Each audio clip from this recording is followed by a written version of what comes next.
तेरा वचन मेरे पाँवों के लिए दीपक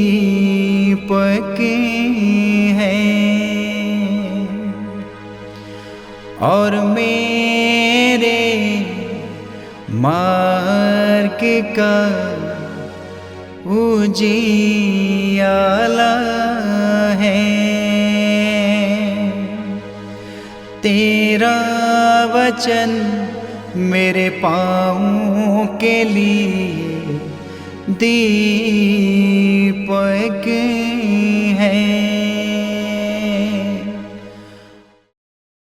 इफिसियों के नाम संत पौलुस का पत्र अध्याय 2 पद संख्या 19 से 22 तक। आप लोग अब परदेशी अथवा प्रवासी नहीं रहे, बल्कि संतों के सह नागरिक तथा ईश्वर के घराने के सदस्य बन गए हैं।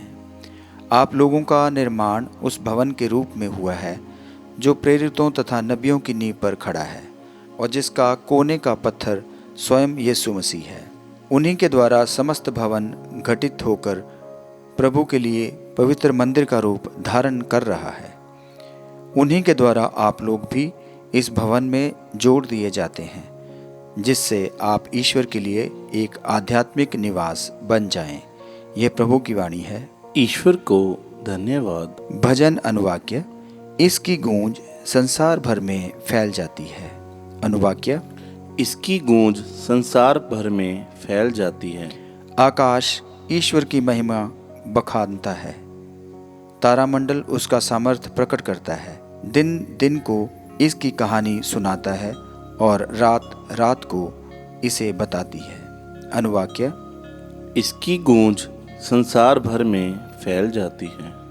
न तो कोई वाणी सुनाई देती है, न कोई शब्द और न कोई स्वर, फिर भी इसकी गूंज संसार भर में फैल जाती है और पृथ्वी के सीमांतों तक इसकी ध्वनि।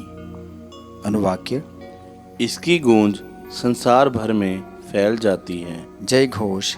हालेलुया। अनुवाक्य। हालेलुया। हे ईश्वर, हम तुझे धन्य कहते हैं, हम तुझे प्रभु मानते हैं। हे प्रभु, प्रेरितों का महिमामय समुदाय तेरा गुणगान करता है। अनुवाक्य। हालेलुया। संत लूकस के अनुसार पवित्र सुसमाचार अध्याय 6 पद संख्या 12 से 19। उन दिनों यीशु प्रार्थना करने के लिए एक पहाड़ी पर चढ़े और वह रात भर ईश्वर की प्रार्थना में लीन रहे। दिन होने पर उन्होंने अपने शिष्यों को पास बुलाया और उनमें से 12 को चुनकर उनका नाम प्रेरित रखा।